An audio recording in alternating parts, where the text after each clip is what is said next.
Before modern refrigeration, buying cheese was a race against the clock. Farmhouses produced wheels that, once cut, immediately began to dry out and fracture. For neighborhood grocers, that exposed edge was a constant liability.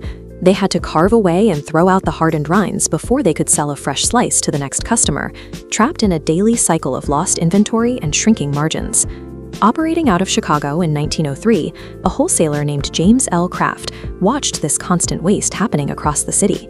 He reasoned that if he could somehow stabilize those discarded scraps, he could capture a massive amount of lost revenue. Kraft spent years experimenting with the leftovers. He eventually applied pasteurization, melting the scraps and raising the temperature to exactly 175 degrees Fahrenheit. This specific heat killed off the bacteria responsible for spoilage. But melting cheese separates fats from liquids, leaving an unstable mess. Kraft fixed this by adding emulsifying salts. These act as a chemical bridge, binding free-floating proteins and oils back into a tight, unified matrix. The result was a velvety, shelf-stable dairy product that could sit in a tin for months. Kraft secured a U.S. patent for the technique in 1916. By engineering a way to force separated fats and liquids to permanently bond, Kraft established the exact chemical blueprint that still governs industrial American cheese production today. Today, that century-old process operates on a massive scale, and despite assumptions, manufacturing inside these facilities relies entirely on real milk to produce real cheese. Tankers deliver raw milk, which naturally fluctuates in fat content depending on the cow's diet.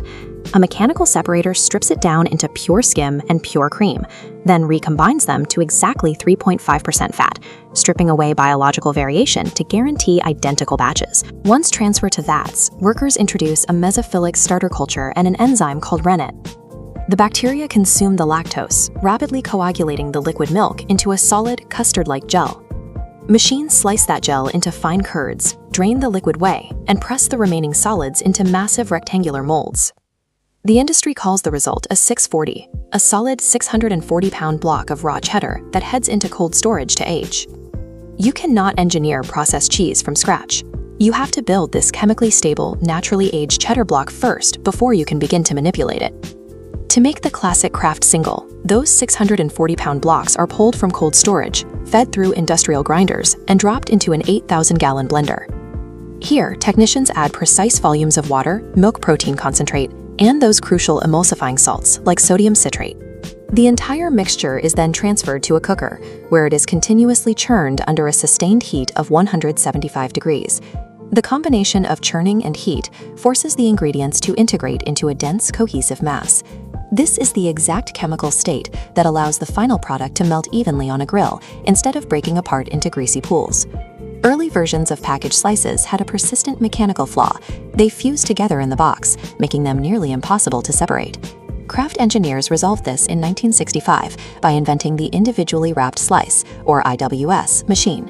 The IWS system continuously extrudes a long polyethylene tube, pumping the 165-degree molten cheese directly into the center. Rollers flatten the hot ribbon, and rotary bars step in to heat seal the plastic into neat, distinct pockets. Packaging the cheese while it's still a hot liquid lets the line engineer a solid that is easily separable and highly resistant to spoilage.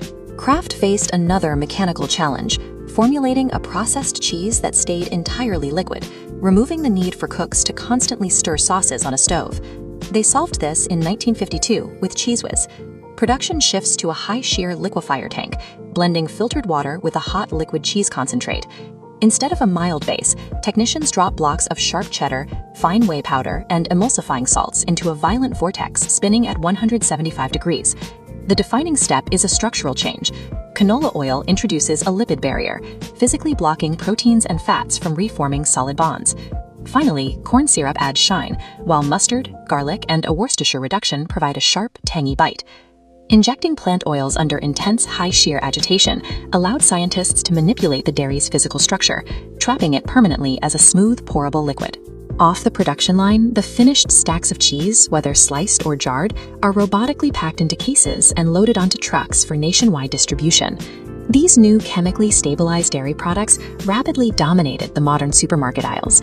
They offered mid-century households a perfectly consistent, ready-to-eat staple, deeply influencing how the country shopped and planned its meals.